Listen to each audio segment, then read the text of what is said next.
Et si une nuit, votre nain de jardin disparaissait.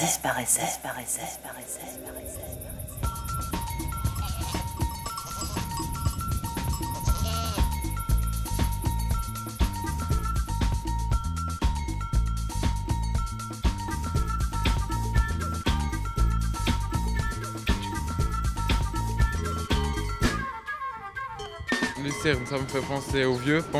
Le musée de transport. Le musée des transports. J'y habitais une année, donc ça tombe bien. Le pont qui a brûlé là. Lucerne, ouais, je suis déjà allée à Lucerne. C'est bien, c'est pas mal. C'est assez grand, il y a plein de magasins. Des beaux garçons. J'ai entendu parler, mais j'ai jamais été. Le lion de Lucerne.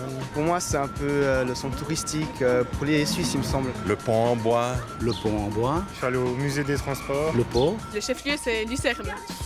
Ça ressemble à... je sais pas... Coucou la Suisse, aujourd'hui, Lucerne. Peter, le plus célèbre des nains de jardin, nous emmène sur le premier train à crémaillère d'Europe. Au sommet du Rigi, la reine des montagnes. Sur le lac des 4 cantons. À Lucerne, le chef-lieu du canton. Et à Weggis, une enclave lucernoise dans le canton de Schwyz. Notre nain de jardin fugueur Peter part aujourd'hui à la découverte du canton de Lucerne, un canton de Suisse centrale au bord du lac des 4 cantons, encadré de montagnes mythiques, le Pilat et le Rigi. Le Rigi culmine à 1787 mètres. C'est la reine des montagnes, la première à se laisser dompter par l'homme. En mai 1871, le premier chemin de fer à crémaillère d'Europe atteint le sommet du Rigi. Pour la première fois en Europe, la montagne est à portée de main. C'est une révolution.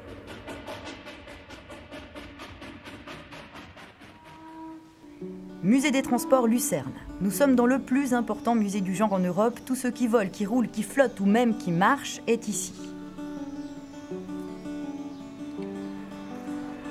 Dans la halle consacrée au chemin de fer, nous retrouvons le premier train à crémaillère d'Europe, la légendaire locomotive à vapeur du Rigi numéro 7. L'ingénieur suisse Riggenbach s'inspire des Américains pour placer la chaudière verticalement. Ainsi, les tubes de chauffage restent entièrement dans l'eau, même sur les tronçons les plus abrupts. En 1871, c'est une petite révolution dont on parle dans toute l'Europe. Ce n'est pas la première dans le monde qui montait les montagnes, mais c'est la première en Europe. Mais ici, sur le Rigi, on avait 55 000 et en 1875, on avait déjà 110 000 visiteurs sur le mont Rigi. Alors, ça marquait vraiment le départ du tourisme alpin en Suisse et même en Europe. Jusqu'alors, seuls les fortunés touristes pouvaient s'offrir une montée au sommet. Ils louaient les services de 2 solides porteurs, des guides de montagne confirmés, qui les transportaient à la seule force de leurs jambes et de leurs bras.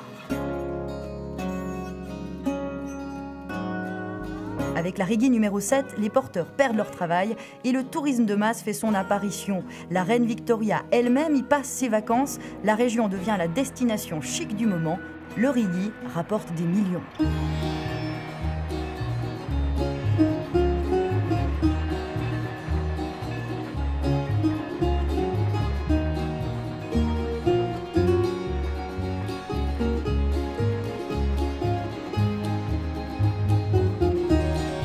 Witznau, sur les rives du lac des 4 cantons. Sur la route, les grands palaces rappellent la belle époque. Witznau, c'est le point de départ de la Rigi numéro 7, la gare historique de ce premier chemin de fer à crémaillère.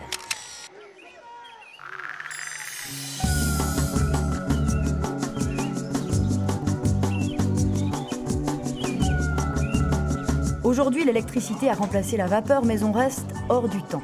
Les passagers se serrent dans les étroits wagons. Le train s'ébranle selon l'horaire, exactement pour une longue ascension de 35 minutes jusqu'au sommet du Rigi.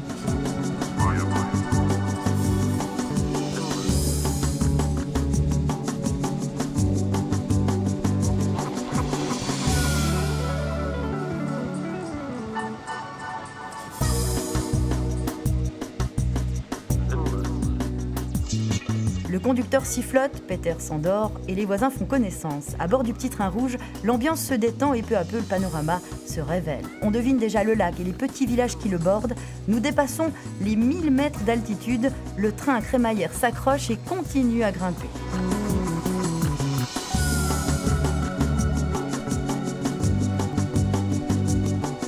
une dernière montée abrupte et terminus, tout le monde descend. Le petit train nous dépose à 1797 mètres. Peter pose pour la postérité.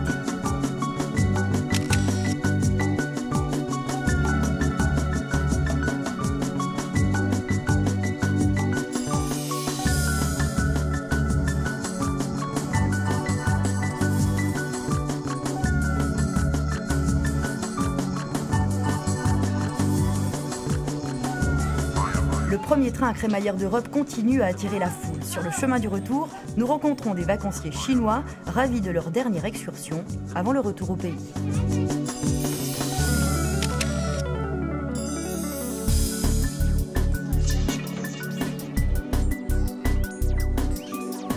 Pour nous, la balade ne s'arrête pas là et continue plus bas sur les rives du lac des Quatre Cantons. Lucerne est la plus importante ville du canton et son chef-lieu. Pour éviter les bouchons et les soucis de parquage, nous prenons le bateau. Ces superbes engins à vapeur relient les rives. Ils transportent les passagers d'un village à l'autre comme à la belle époque.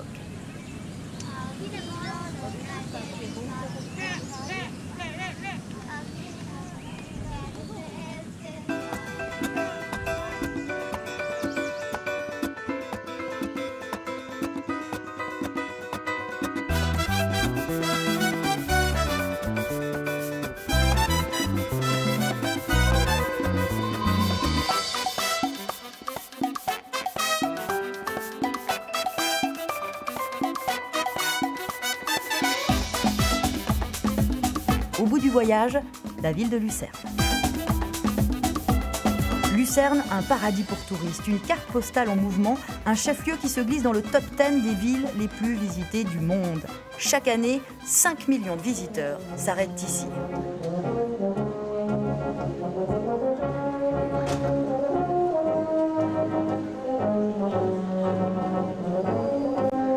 Car Lucerne a un trésor, un pont couvert en bois, le plus vieux d'Europe.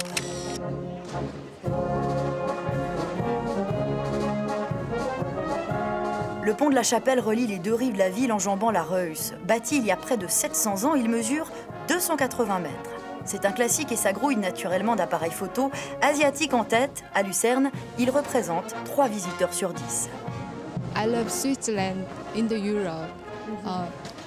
Best country. Where are you from? Japanese. Okay, do you love Switzerland? Great? Yes, very nice. First time? No. First time, last day. Oh, last day. Oh no, so sad. Tomorrow leaving. Back to Japan. Yes. Oh, you should stay. Stay with us. Everywhere I go, it's like a postcard everywhere. À quelques pas de là, le curieux jardin des glaciers ressemble à un gruyère. Son histoire est étonnante. En 1872, c'est un employé de banque qui achète cette prairie en dehors de la ville dans le but d'y aménager une cave. Mais les travaux mettent à jour un trésor historique. Il y a 20 000 ans, Lucerne n'était qu'un glacier et la preuve est là devant nos yeux. Ces énormes trous ont été creusés par le glacier d'autrefois. C'est ce que l'on appelle des marmites glaciaires. L'employé de banque s'aperçoit que sa découverte vaut de l'or et transforme le chantier en jardin romantique. Et ça marche. C'est une advice. Et derrière le lac, bien sûr, notre bateau nous attend pour rejoindre sur l'autre rive la deuxième partie du canton de Lucerne. Car Lucerne est un canton divisé en deux, relié uniquement par les eaux du lac. En face du chef-lieu, de petits villages pittoresques bronzent sur les rives. Loin de l'animation de la ville, c'est ici que nous nous arrêtons pour la nuit à Weggis, un village lucernois entouré par le canton de Schwyz.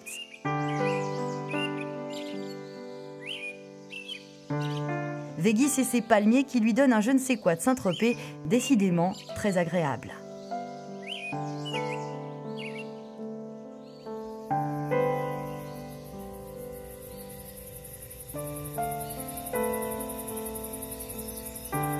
Au loin, le Pilat se farde de roses et d'oranges, la nuit tombe sur le canton de Lucerne, à l'heure à laquelle les nains de jardin redeviennent des nains de jardin.